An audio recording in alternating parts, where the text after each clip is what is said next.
Arcade Perfect by Arse. Right, okay folks, welcome to another Arcade Perfect My Arse. This is Mr. Do's Castle.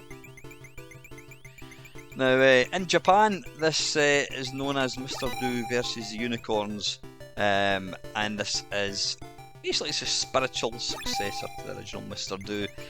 The only resemblance between this and the original is the main character. In this game, you're running about a castle, and you've got these, well, they're unicorns who are trying to get you. You know, you can kill them by, knocking them on, knocking holes in the floor, and then they fall down, and then you can knock blocks on their head. The way to complete the level, I think, is to complete every platform and kill all the baddies. So I've got one to go. It's quite a complex little game, and I used to play this in the C64, and it's actually good fun. There you go. Yeah, that's level 1. That is the arcade one. So let's take a look at some home versions. Right, first one we're looking at is on the Atari 800. Sound and music, it's pretty much arcade perfect.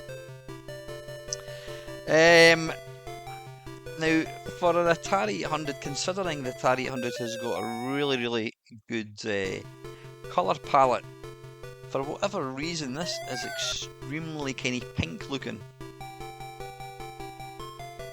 Even the little unicorns themselves are pink. Now, one thing that I never realised about the Atari 800, I mean, it's a fantastic computer, but you'll notice a lot of the enemy sprites are all single colour, whereas like the character you control tends to be multicolour. I don't know why that is. It's almost a limitation of the system. But you know what? Sound effects, music, spot on. Graphics, slightly more blocky looking, but you can tell this is the arcade one, and it plays very much like the arcade one.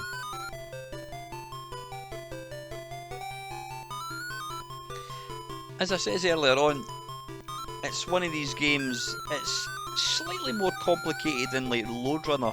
There's different techniques to kill baddies, and you've also got to kind of suss out the best way to maximise points. And you get like bonuses and that kind of stuff. It's been a long time since I've played this, other than when I was making this video, so hence the reason I'm a bit shit.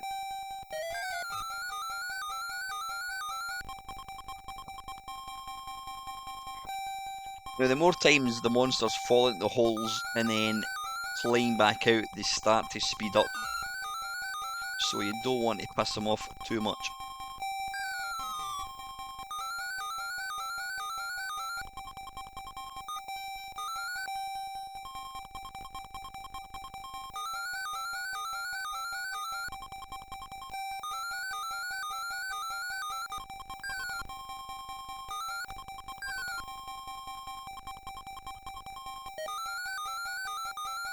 Yeah, if I was going to sort of knock any points off this version, the main character's fine. Enemy sprites are a wee bit rubbish looking, just because they're kind of, well, they're a bit blocky looking, but in fact they're kind of single colour.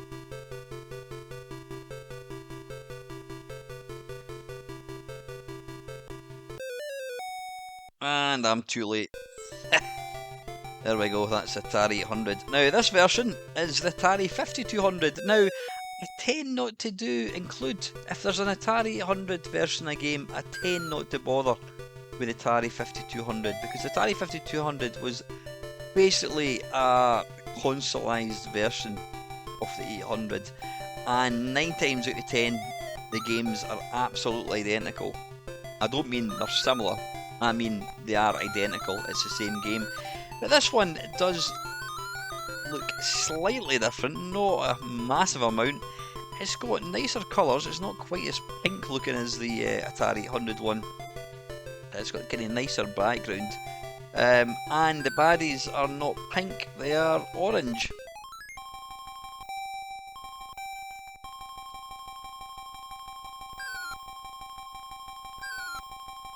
Now I do own an Atari 800 and an Atari 400. I don't own the 5200. Never really seen any point in getting it because it's exactly the same as the 800, albeit with less games.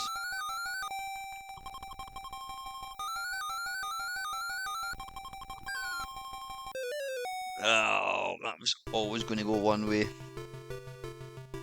But again, yep, sound. I think the sound's exactly the same as the 800 version.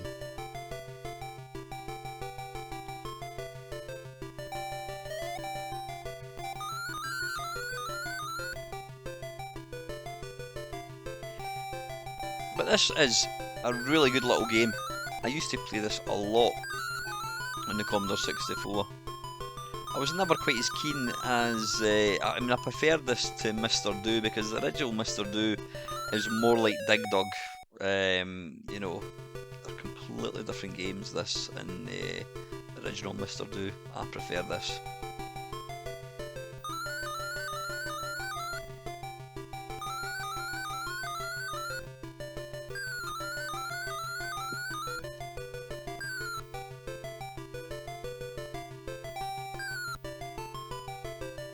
Now, as I am ably demonstrating, I have got no idea what I'm doing here.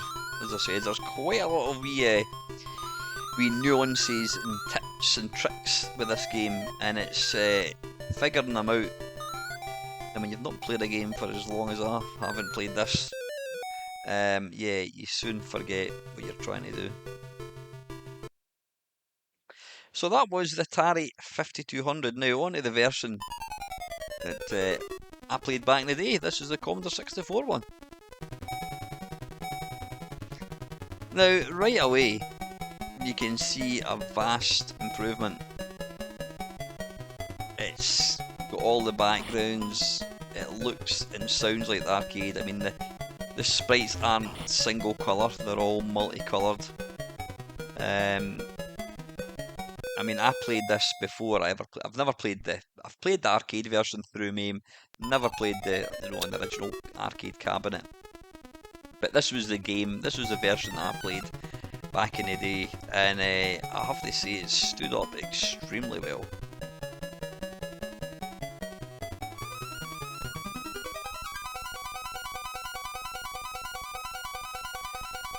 Now, when you get this, that turns, you can then, it turns all these things, it turns the unicorns into letters, which I think you want to collect. And I'm making a complete pig's ear of it, like I usually do. Yeah, this is how not to play the game. Now you'll notice there, the unicorns are starting to get a wee bit friskier. And that's because I keep knocking them into holes and not getting them back out. And when you keep doing that, they start to change colour and they get faster and faster.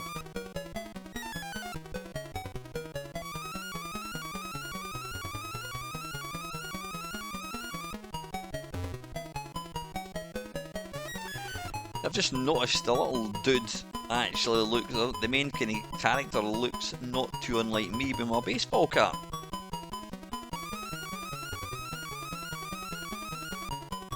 And you'll notice there when a Barry falls into a hole, he effectively plugs the hole, allowing for his colleague, is that what you call him, to run across the gap. So be careful.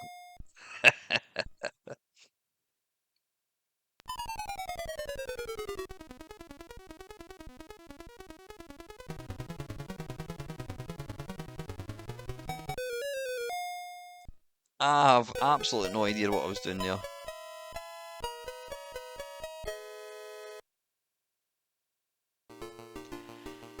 There you have it, that's the Commodore 64. Now on to the second console version. This is the ColecoVision.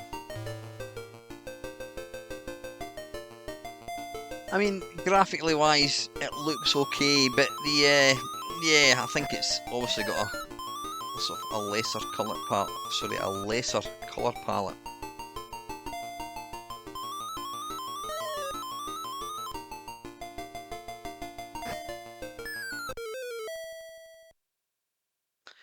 Bollocks!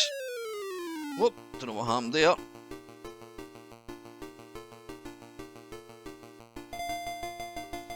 Now, the ColecoVision was, I mean, it was way ahead of its time. You know, it came out at the same time as Atari 2600. I think it came out maybe a year after. I'm not exactly sure. It did come out after the Atari 2600 was out, but you know, graphically, it was superior to the Atari 2600. You know, by quite a bit. I mean, graphically wise, it's probably capable of. It's got the, you know, the same capability graphically wise as any of the 8 bits of the day. If that makes any sense, I'm waffling slightly. How do you kill these things? I have no idea. I don't know why that keeps doing that, folks. No idea it wasn't doing that when I was recording it. I do apologise.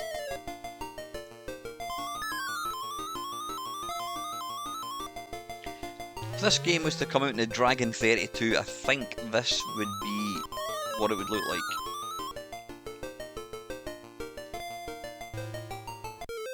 Oh, arse biscuits.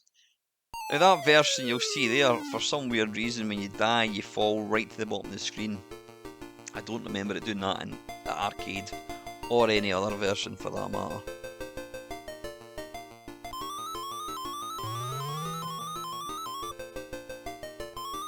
Yeah, now I'm starting to piss them off of that.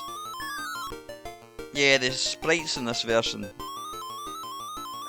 they don't really, they kind of clash with the background slightly.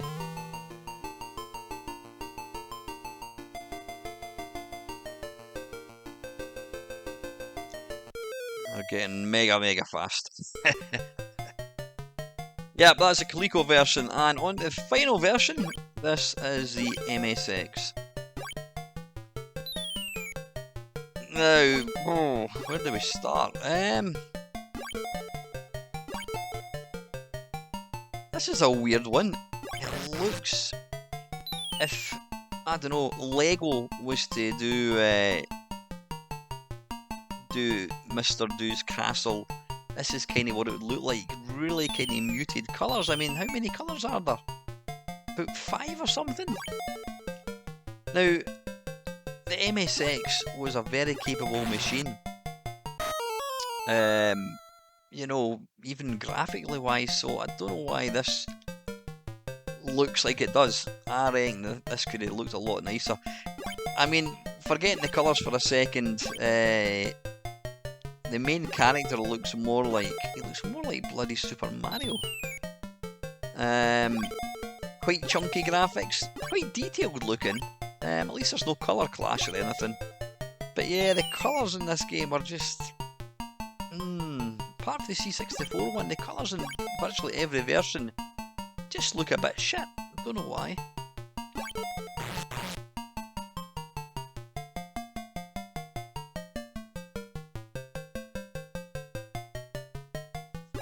Again, the sound is almost identical to all the other versions.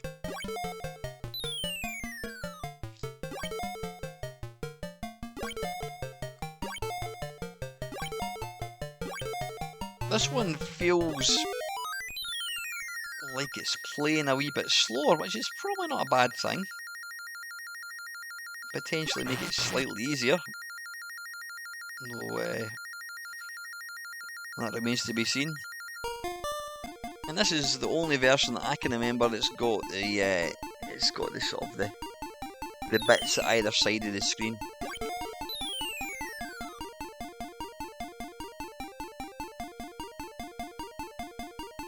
Now this game, for whatever reason, never came into Spectrum, but I think that is exactly what it would look like if it did come out in the Spectrum, because the MSX and the Spectrum, I think they shared the same processor. Some conversions, some of the games are identical on both systems, even though the MSX is far more capable from a graphical point of view, or a graphics point of view, I should say.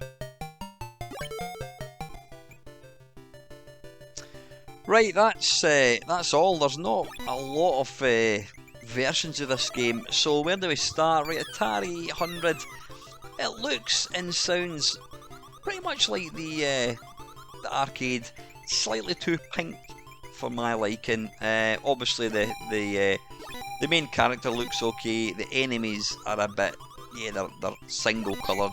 Atari 5200, almost identical to the Atari 800 version, except the baddies are, I think they're orange rather than pink. But apart from that, they're virtually identical. What other versions have we got? The Commodore 64 version is fantastic. It really is. I would go so far as to say it's almost arcade perfect. Apart from the screen obviously being more horizontal than high, but that's just down to the limitations of the C64. The ColecoVision, yeah, I think that could have been a lot better if I'm being honest. Again, it was the colours. It's the colours that seemed to kind of let down all these different versions, and the Coleco version was no different to that. Just kind of washed out colours, not nice at all. MSX one, it looked like a Spectrum conversion, which is ironic considering this game never actually got released to the Spectrum or the Amstrad. It was an earlier game. So yeah, okay, if I'm pushed to make a decision, in third place, I'm going to go for the Atari 800. Yeah. Second place, I'm going to go for the Atari 5200. Now you're thinking, well, wait a minute, they're exactly the same, and you would be right, they are exactly the same, apart from the colour of the enemies. I prefer the orange baddies, so that's why that is second place. But yeah, head and shoulders, easily the best home version of this game that you can play would be the Commodore 64 one. I played it tons back in the day. It's a really good version. I mean, I played that version before the arcade version, and apart from, like I say, the aspect ratio, it's almost identical. So, gold medal goes to the Commodore 64. So anyway, folks, as always, I hope you enjoyed watching the video. Until next time, thank you very much for watching.